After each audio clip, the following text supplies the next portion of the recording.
Books make you hope. Books make you dream. Books make you laugh. Books make you scream.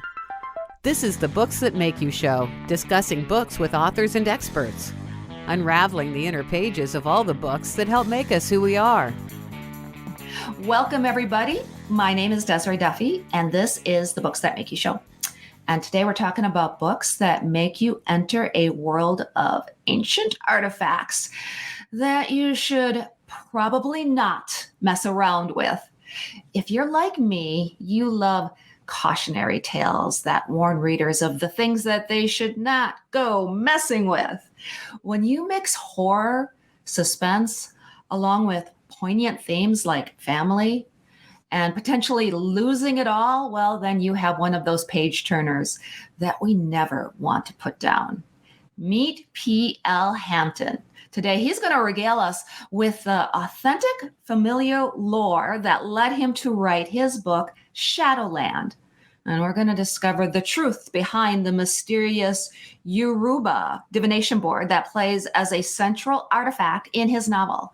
How does it work? And where did it come from? And why does it open this path of no return for the fictional Aaron Langford and his family in the story? Which, by the way, seems to be inspired by true events and real history.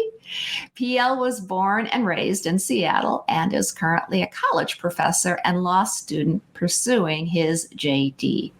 PL, welcome to the show. Hi, thank you for having me. All right. Give us the premise for Shadowland, and what are people going to discover once they start paging through your book?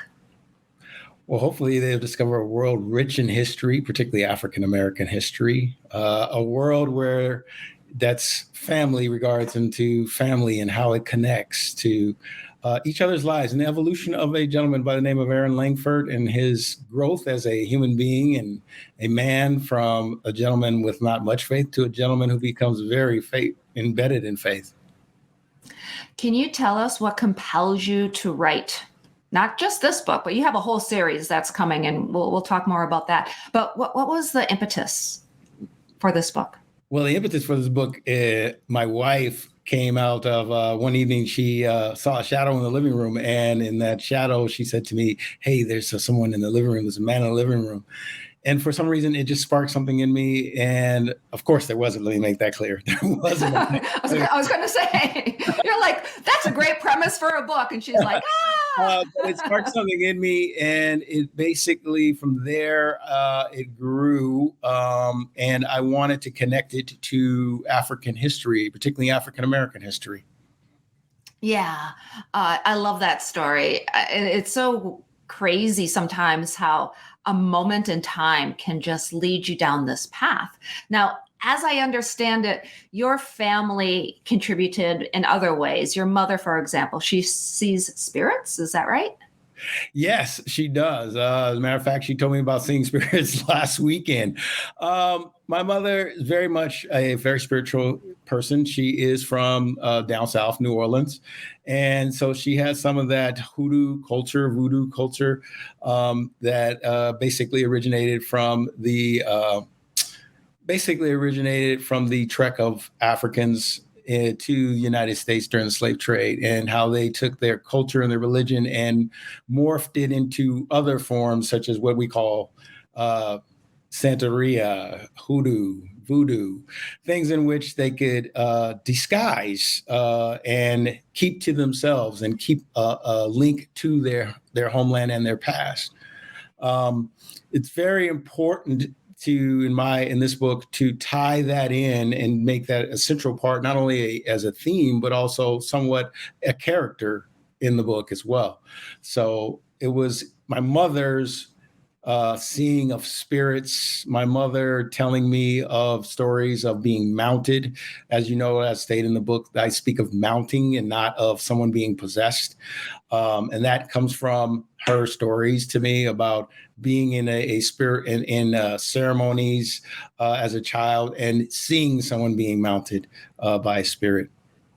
Oh, that's amazing. Okay, we're going to have a lot of fun during this interview, I can tell. But first, I want to ask you, so we talked about mom, dad, your father.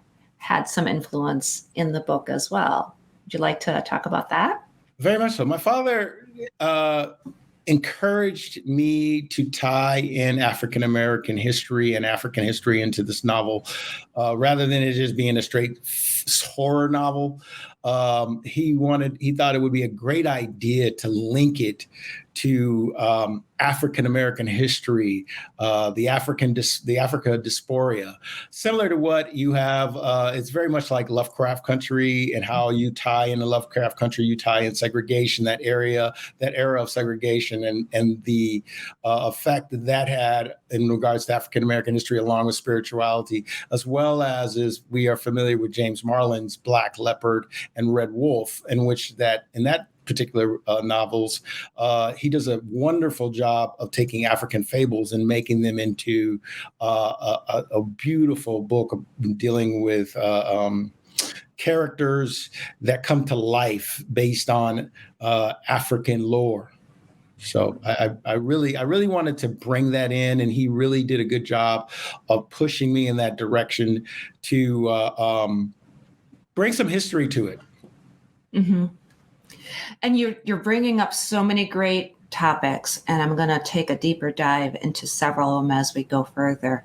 But first of all, just your thoughts on Black horror, because you've mentioned some of the popular movies and TV shows and books that are out there nowadays.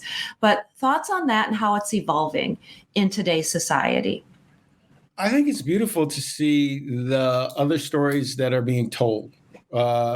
Rather than just a story of African Americans being slave and coming to America slave, and then our evolution and our integration into the American history at that point. What I love about it is that we're expanding our stories to include the supernatural, spirituality, things such as that is a part of our history as well. Things that still connect us not only to America, but also connect us to the continent of Africa. It's things like Nope. That's a very good. I love that movie. He does a very good job it's horror, but he also talks about noticing how his father or how African Americans were a part of the film industry. Like I said, again, James Marlin and his book, Black Leopard and Red Wolf, as well as Lovecraft Country, creating this beautiful mosaic, if I can say that, of how African American history ties into American history, and how the ingredients that we bring and the things that we bring and contribute, that is so much a part of American history. I really think it is beautiful. I honestly do. And you're approaching it in a way that is thoughtful. And when I think of Lovecraft Country, for example, compared to Nope, you're right, there's similarities there. But in Lovecraft Country, I can't help but realize and know that in a way that was in defiance to a large degree, because Lovecraft himself, while being somebody who is very commendable in the world of horror, is also somebody who harbored a lot of prejudices. And I love the way Lovecraft Country kind of threw that in the face of that history. And I appreciate as well what you're doing. And you mentioned Nope and others, taking and embracing the African American and Black religion, culture, history, and weaving it into that tapestry, like you say. Yes. It's taking that, weaving it in, creating that beautiful tapestry, as you pointed out, showing not only just Nope, things with like Nope or Lovecraft, but we generally tend to not acknowledge it or see things such as like the Woman King. That's a good, that's a big part of this story as well. The history, there's not a good knowledge of that, and that's starting to come out, and that's needs to be. Those stories need to be told. Those stories need to be brought into American literature. Absolutely. And you mentioned Jamaican writer Marlon James as well with Black Leopard and Red Wolf. And what he does is he's taking mythology and giving it a fresh take. And he was a big inspiration to your writing as well, from what I understand. Yes, he was. I loved how I've met the gentleman, so he's a good person. I big props to him. I love how he took African fables, mythology, and he created and wove them into a story, a cohesive story that enthralls you. And that's what I wanted to do. I wanted to take African American history from the standpoint of that included the slave trade in some regards, but also included spirituality and religion, and weave it into modern day, how that even affects us to modern day. You know, that generational trauma that so often gets talked about in a negative way. There's also some things that came from that, I hate to say, or, I don't hate to say, but are positive in regards to how we view ourselves, how African Americans not only view ourselves, but how we interact with one another and interact within this society and within American culture.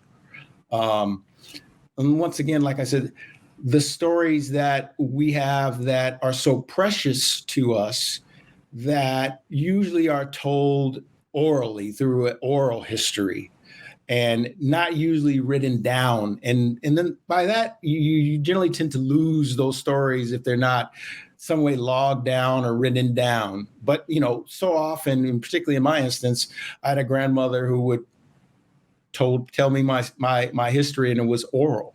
And so I wanted to bring all of that in, the pride, African American history pride of my father, the spirituality aspect and of my mother, and create a really intriguing story. And you do go dark. I love that. All horror and thrillers and dark fiction tends to have some kind of morality or some universal thing underneath. I mean, that's what scares us the most, right?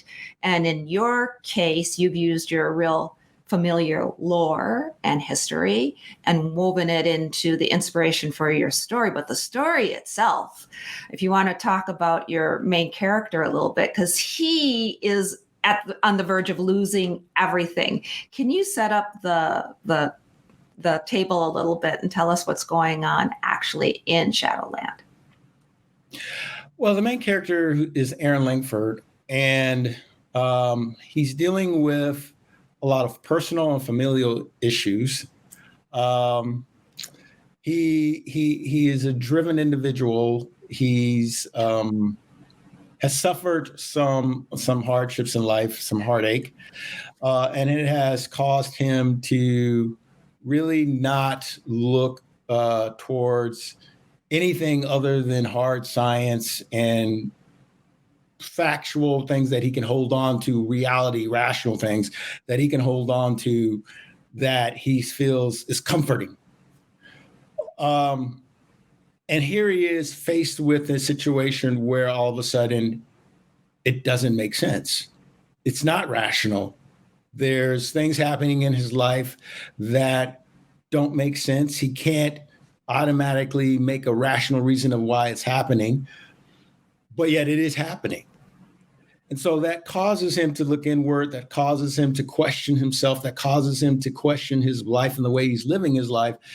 And eventually, throughout the story, grow, evolve, let go of some of his previous hurt, his pain, come to terms with it, as well as become more in touch with his spiritual aspect of his being, of who he is as a person, and where that comes from, and the beauty in that. Yeah. I really appreciate the fact that you talk about the beauty in horror, because there is something that is so beautiful about these themes and about these premises. And there's something really beautiful about the artifact you have chosen. Now, before meeting you for the first time and seeing this book, I did not know that a thing such as a Yor-oo-ba Divination Board existed. Can you tell us what it is? It's a talking board, is what they call it. It's a way to communicate with the spirits. Usually, the board consists of what is it's like a plate. It has a tapper, and usually there's a oracle or a person who's called a diviner, and a person who asks the questions. A person who is going to ask the spirits the question, who's come to the diviner to find answers to questions, and that's through asking specific questions. And then the diviner will throw cowrie shells onto the plate. She'll tap the tapper onto the plate, throw the cowrie shells, and how the cowrie shells land will determine and tell or answer the questioner's question that they may have for their spirits. Now, in doing that, of course, the diviner has to be able to navigate the spiritual world. The diviner has to be able to placate or greet the gatekeeper between the real world and the spirit world. That particular reason is why we find ourselves in the dilemma in Shadowland. They play with something that they shouldn't play with, and not knowing how to operate or use it creates some catastrophic issues. So, yeah. In that particular way. It reminds me in some regards of a Ouija board, but I've seen so many Ouija board movies over the years. So this is a nice, fresh take. It reminds me in some ways, and I know that you have ties to Nolan's tarot decks, tarot cards, or rolling chicken bones and divination that way. So it seems like the talking board is similar in many regards to some of these other divination objects. It's very similar to if you ever been down the French Quarters in Nolens and you've gone in, as you said, to a shop where someone's doing tarot reading, or you might meet someone who's throwing chicken bones, and they read the chicken bones for you and tell you what your fortune is or what specific answer to your questions. It's very, very similar to that. Matter of fact, that is basically it's a deviation, or it's a close relative to what a talking board is. It basically comes from the same thing of Africans when they were brought over to try to attempt to maintain some sort of connection to to the continent Africa, and hold on to some being of who and where they came from. I do have a tarot deck from Nolan's that I got many years ago. I have it in a little box that's latched up in a special place. I don't play with it. I don't let anybody look at it or even touch it unless I'm there and I'm looking over it. I'm very scientific in nature too, but I feel that there is a need to show respect and reverence, and just be careful so I can really identify with what you're talking about. And as I understand it, you got your hands on an authentic talking board as well. Can you tell us about that? Yes. Once again, that was my father, and he sparking that idea in me to make the book more authentic and tied in African American history.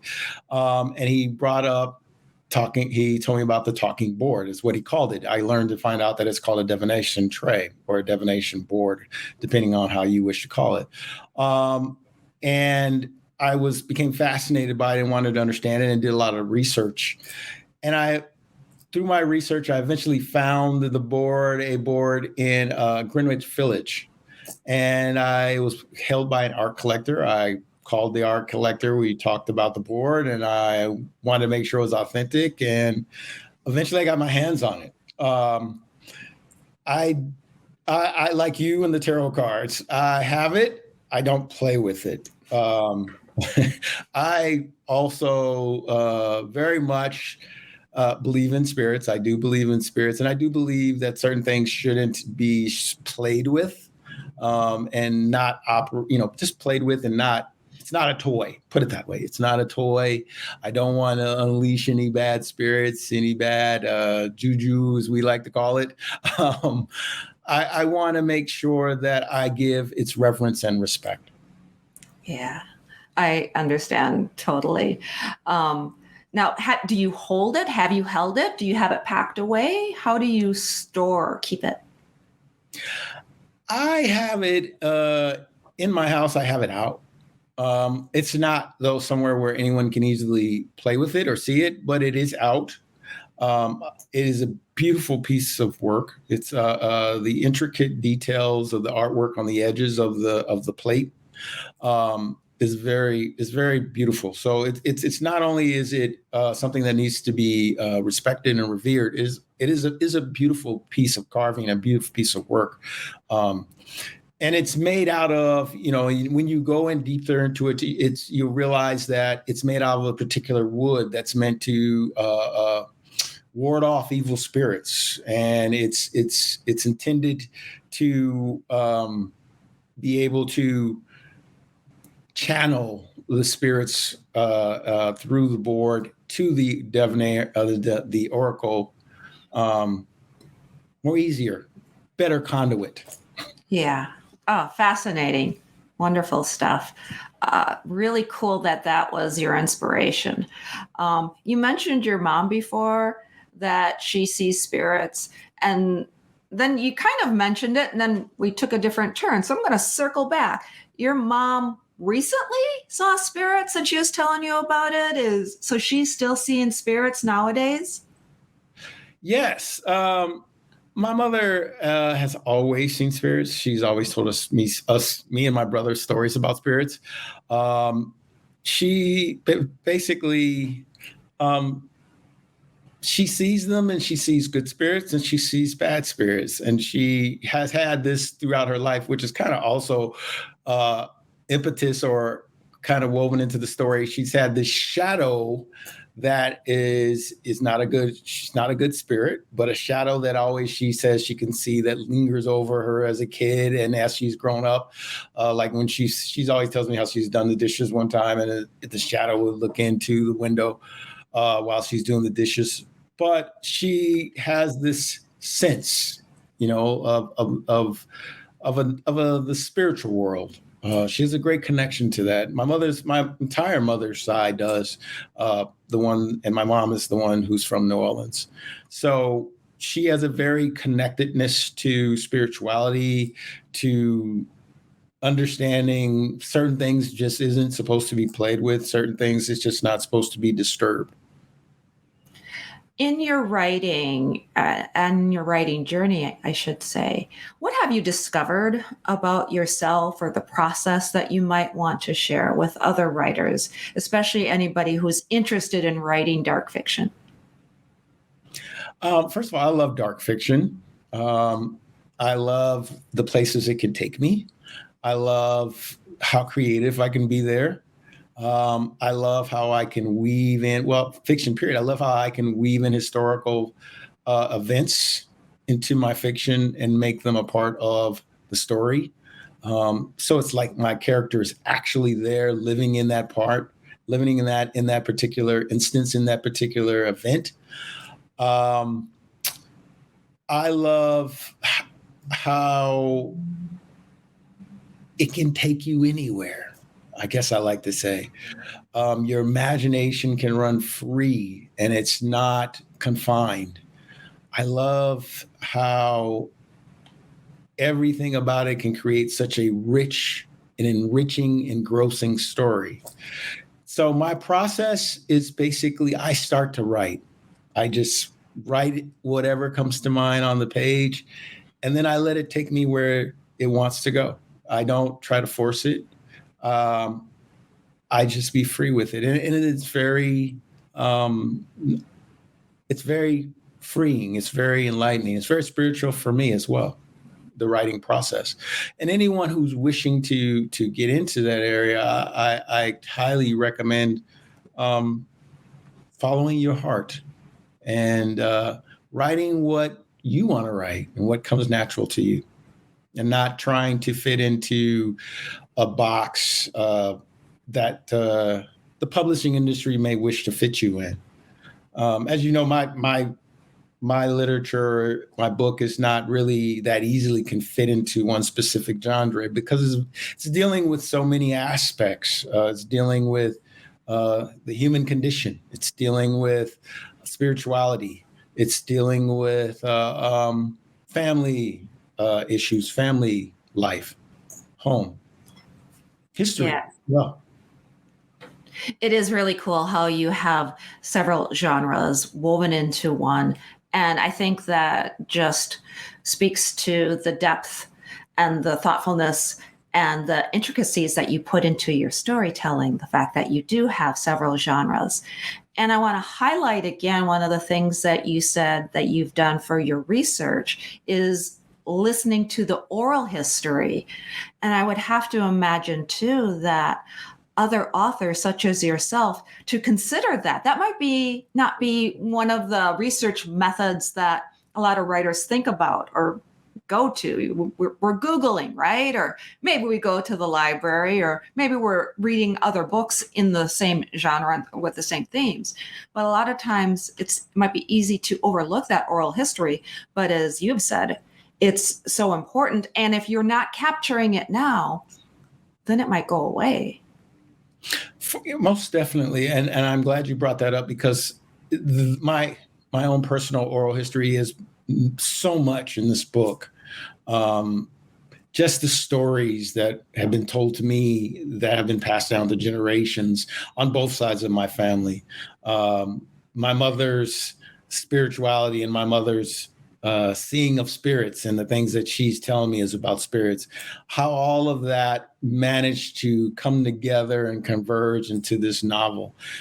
It's for me now, sitting here talking to you about it, it's fascinating. And it's very enlightening for me. Well, it's enlightening for me too, and for everybody who's listening and watching right now. So Shadowland is book 1. There are more books in the works. Can you tell us what we can expect down the road? I have some books online.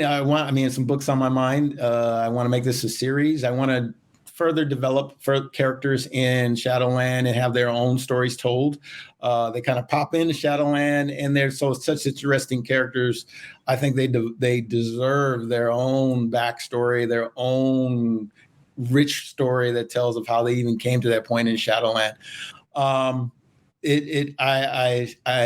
can't explain to you how far my imagination has gone on where I can go with this. I love the characters in this book, I hate to say, and some of them, even in Shadowland, kind of steal the show. So I think it's only necessary that they get their own story. Oh, I love it. P.L. Hampton, author of Shadowland, who is releasing his first novel, and he has many more books in the works. Can you tell people where they can go to find out more about you, find your books? Sure. Please go to Rise Publishing, as well as it's also running Wild Press. Mm-hmm. And there you can find my book, Shadowland. Excellent. P.L. Hampton, thank you so much for joining us today. Thank you. And thank you, everybody, for being with us on the Books That Make You show. You can find out more about us on our website. That is booksthatmakeyou.com. We're on Facebook, Instagram, TikTok, and YouTube. Make sure you ring the bell, subscribe. Also, sign up on our website for the Webby Award-winning Books That Make You newsletter. Until next time, all of my bookish buddies, please enjoy all of the books that make you who you are. The host and executive producer of the Books That Make You show is Desiree Duffy. Sound mastering and engineering by Dave Napox. Social media and content promotion by Siddhi Jahagirdar. Copywriting and editing by Mike Robinson. The Books That Make You show is an award-winning podcast produced by Black Chateau Enterprises.